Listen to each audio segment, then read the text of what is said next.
Hello everyone, study point में आपका स्वागत है। आज हम ओजोन गैस से जुड़े कुछ इम्पोर्टेंट तथ्य आपके साथ साझा करेंगे जो आपके एग्जाम के लिए काफ़ी अहम साबित होगा। यह हमारे पर्यावरण विषय से जुड़ा हुआ है। तो चलिए वीडियो को शुरू करते हैं। ओजोन गैस की खोज किसने की थी? तो 1840 में फ्रेडरिक क्रिश्चियन शानवीन ने ओजोन गैस की खोज की थी। उन्होंने बिजली की चिंगारी के पास एक विशेष गंध महसूस की, उसी को ओजोन का नाम दे दिया। ओजोन एक ग्रीक भाषा शब्द ओजिन से लिया गया है और जिसका अर्थ होता है गंध आना। तो इस प्रकार ओजोन गैस की सारी कहानी आपको बता दिए। अब हम आप आगे की तरफ बढ़ते हैं। आप ओजोन गैस यानी ओजोन परत की खोज की बात करते हैं। तो जो हमारे वायुमंडल में ओजोन परत पाया जाता है उसकी खोज फ्रांस के चार्ल्स फैब्री और हेनरी बोसोन ने समताप यानी समताप मंडल स्ट्रेटोस्फीयर में की थी। इस प्रकार जो ओजोन गैस की परत है उसकी खोज फ्रांस के चार्ल्स फैब्रिक और हेनरी बोसान ने समताप मंडल यानी उसको स्ट्रेटोस्फीयर के नाम से भी जाना जाता है। अब आगे की तरफ बढ़े तो अगली जानकारी हमारी है ओजोन परत को पृथ्वी का सुरक्षा कवच या पृथ्वी के छाता के नाम से भी जाना जाता है। इसके यानी ओजोन गैस का जो उपनाम होगा वह पृथ्वी का सुरक्षा कवच या पृथ्वी के छाता के नाम से भी जाना जाता है। ओजोन मुख्यतः दो प्रकार की होती है।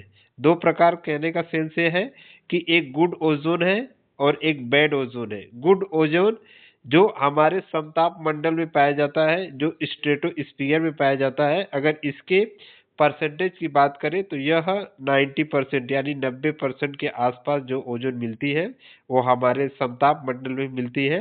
यह गुड ओजोन है। इसको गुड ओजोन क्यों कहते हैं, अब हम इसका आगे बात करेंगे कि इसको गुड क्यों बोला जाता है। और इसको जो क्षोभ मंडल में मिलता है यानी 10% ओजोन क्षोभ मंडल में पाया जाता है, इसे बैड ओजोन क्यों कहते हैं, हम आगे बात करेंगे इसकी। तो चलिए, पैराबैंगनी किरणें। अब ओजोन में गुड और बैड के बारे में हमने जान लिया है। जो गुड ओजोन है वह आपका समताप मंडल और जो बैड ओजोन है वह क्षोभ मंडल में मिलता है। अब पैराबैंगनी किरणों यानी अल्ट्रावायलेट रेज की बात कर ले तो सूर्य से आने वाली ऐसी किरणें जो हमारे आंखों से दिखाई नहीं देती हैं, इन्हें अल्ट्रावायलेट रेज कहते हैं यानी पैराबैंगनी किरणें कहते हैं। यह मुख्यतः तीन प्रकार की होती हैं: अल्ट्रावायलेट ए, अल्ट्रावायलेट बी और अल्ट्रावायलेट सी। यह आपके जो पैराबैंगनी किरणों के प्रकार हैं इनका मुख्य रूप से तीन प्रकार है: ए, अल्ट्रावायलेट ए और अल्ट्रावायलेट बी और अल्ट्रावायलेट सी। तो चलिए अल्ट्रावायलेट ए की बात करें तो इसकी विशेषता यह है कि यह हमारे शरीर में विटामिन डी बनाने में सहायक होती है और त्वचा की कुछ बीमारियों को इलाज करने में भी अल्ट्रावायलेट ए पैराबैंगनी किरणों का उपयोग किया जाता है। अल्ट्रावायलेट बी की बात करें तो अल्ट्रावायलेट बी ये हमारे शरीर में कुछ हानियां पहुंचाती है यानी कुछ रोग को भी न्योता दे सकती है, जैसे सनबर्न, त्वचा का जलना, डीएनए को नुकसान और त्वचा कैंसर से अधिक खतरा अल्ट्रावायलेट बी के पैराबैंगनी किरण से होता है। तो जो अल्ट्रावायलेट ए है ये हमारे लिए लाभदायक होता है और जो अल्ट्रावायलेट बी है ये हमारे लिए हानिकारक होता है। हानिकारक इस रूप में होता है क्योंकि इससे हमें त्वचा का कैंसर, डीएनए का नुकसान और सनबर्न जैसी समस्याएं देखने को मिलती है। और अल्ट्रावायलेट सी की बात करें तो यह हमारे पृथ्वी पर यानी हमारे एटमॉस्फेयर से होता हुआ पृथ्वी तक नहीं आता है। तो इसका क्या मेन वर्क है, यह होता है कि जो अल्ट्रावायलेट सी है यह हमारे ओजोन गैस का निर्माण करता है। जो O3 गैस है, ओजोन गैस, वह सूर्य के अल्ट्रावायलेट सी पैराबैंगनी किरण से O3 का निर्माण होता है। तो यह जो ओजोन परत बनाने में अल्ट्रावायलेट सी काफी सहायक है और अल्ट्रावायलेट ए हमारे पृथ्वी तक आती है और अल्ट्रावायलेट बी हमारे पृथ्वी तक आती है। तो यह हमारे जो अल्ट्रावायलेट ए है ये हमारे लिए लाभदायक होता है और जो अल्ट्रावायलेट बी है ये हमारे लिए हानिकारक होता है।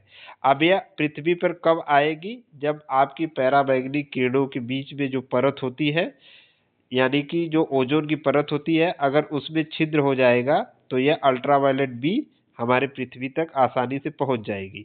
छिद्र होने का मतलब यह है, छिद्र होने का मतलब यह है कि जो ओजोन का जो लेयर है यानी जो O3 है उसकी सांद्रता का कम हो जाना है, यानी ये धीरे धीरे पतली हो जाएगी। छिद्र ऐसा नहीं कि ऐसे करके छिद्र एक हो जाए इससे आ जाए, बिल्कुल भी नहीं है, इसकी सांद्रता धीरे धीरे कम हो जाती है, तो उसे हम लोग कहते हैं कि यह छिद्र हो गया है ओजोन परत में। आगे की तरफ बढ़े तो अगली जानकारी है ओजोन छिद्र से। सबसे पहले 1960 की दशक में पहली बार ओजोन परत में क्षरण की जानकारी प्राप्त हुई थी और 1972 में पहली बार यह जानकारी प्राप्त हुई कि जो ओजोन परत में क्षरण होता है वह CFC के कारण ओजोन ओजोन का परत जो है नष्ट हो रहा है। CFC यानी क्लोरोफ्लोरोकार्बन। और 1985 में पहली बार दक्षिणी गोलार्ध के अंटार्कटिका के ऊपर ओजोन परत की छिद्र देखने को मिला था। यह मुख्य रूप से ओजोन गैस का क्षरण के लिए जिम्मेदार जो गैस होती है वह CFC होती है। इसके अलावा भी अन्य गैसें होती है जैसे HCFC, HFC और कार्बन टेट्राक्लोराइड CCl4। ये सारी गैसेस होती हैं जो ओजोन गैस को नुकसान पहुंचाती है, जो ओजोन गैस का परत होता है उसके सांद्रता को कम कर देती है। तो जो CFC इसके लिए मुख्य जिम्मेदार गैस है यानी कार्बन फ्लोरो क्लोराइड, और HFC हाइड्रोक्लोरोफ्लोरोकार्बन और HFC हाइड्रोफ्लोरोकार्बन और कार्बन टेट्राक्लोराइड CCl4। नोट में CCl4 यानी कि जो कार्बन क्लोरोफ्लोरोकार्बन है इसका जो व्यापारिक नाम है वह फ्रेयान गैस के नाम से भी इसे जाना जाता है।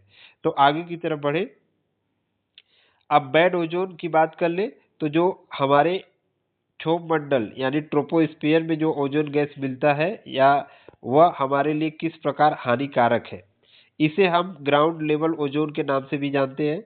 अगर जो ट्रोपोस्फियर में अगर आपकी ओजोन गैस है तो उससे हमें सांस लेने में तकलीफ होती है, खांसी और गले में जलन होती है, दमा अस्थमा के मरीजों के लिए काफ़ी खतरनाक होता है, फसलों और पेड़ों को भी नुकसानदायक होता है। और यह स्मॉल का मुख्य यानी जो स्मॉल फॉग होता है, धुआं होता है, यह एक मुख्य कारण है। आगे की तरफ बढ़े तो अब हम बात कर लेते हैं कि अभी तक जितने भी आपके साथ कॉन्सेप्ट को साझा किए हैं उससे जुड़े कुछ क्वेश्चन आंसर आपके साथ शेयर करेंगे, साझा करेंगे, क्योंकि ऐसे ही क्वेश्चन आंसर आपके एग्जाम में पूछे जाते हैं। तो चलिए पहला क्वेश्चन हमारा यही है कि ओजोन परत मुख्यतः कहाँ अवस्थित होती है, रहती है, उसे क्या कहते हैं। तो जो आपका ओजोन गैस होता है वह समताप मंडल यानी स्ट्रेटोस्फियर में है।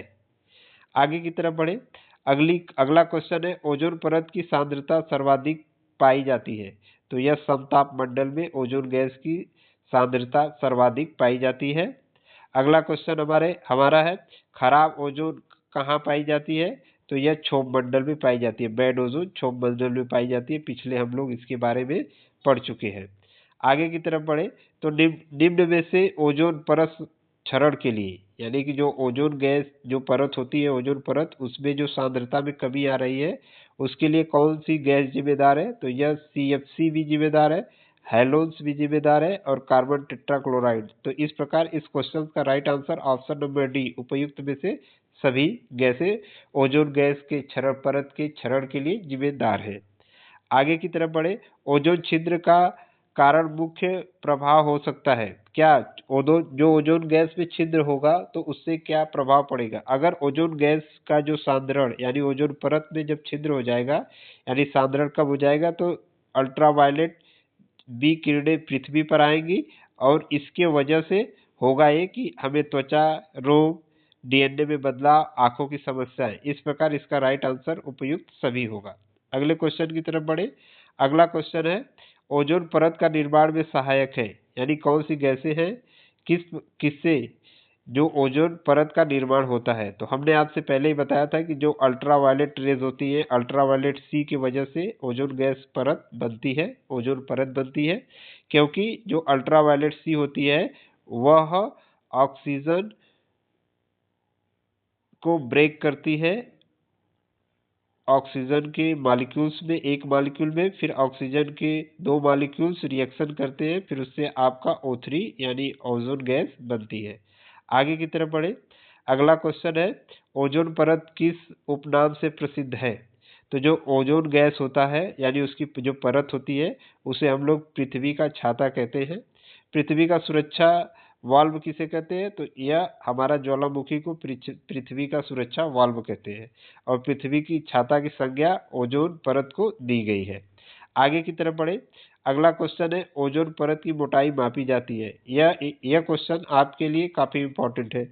तो जो ओजोन परत की मोटाई है वह डॉप्सन स्पेक्ट्रोमीटर के द्वारा, फिल्टर ओजोन मीटर के द्वारा, ओजोन मैपिंग स्पेक्ट्रोमीटर के द्वारा यानी तीनों के द्वारा मापी जाती है। तो इस प्रकार इसका राइट आंसर हो जाएगा ऑप्शन नंबर डी। यह काफी इंपॉर्टेंट पॉइंट है आपके एग्जाम के लिए, क्योंकि हम लोग ज्यादातर डॉप्सन का ही नाम सुनते हैं। उसके साथ साथ में हमें ये दो और नाम याद रखने होंगे, जिसमें आपका फिल्टर ओजोन मीटर और ओजोन मैपिंग स्पेक्ट्रोमीटर, ये दोनों यानी तीनों से आपकी ओजोन परत की मोटाई मापी जाती है। आगे की तरफ बढ़े, अगला क्वेश्चन है, ओजोन परत की मोटाई, सॉरी तो रिपीट हो गया है। हाँ, निम्न में से कौन सा सम्मेलन ओजोन परत के संरक्षण से संबंधित है? तो इसमें आपका वियना, मॉन्ट्रियल, किगाली, यह तीनों सम्मेलन ओजोन गैस से संबंधित है। जो वियना कन्वेंशन हुआ था वो 1985 में, मॉन्ट्रियल 1987 में और किगाली 2016 में होगा। ये 26 नहीं होगा, 2016। तो इस प्रकार इसका राइट आंसर उपयुक्त सभी हो जाएगा।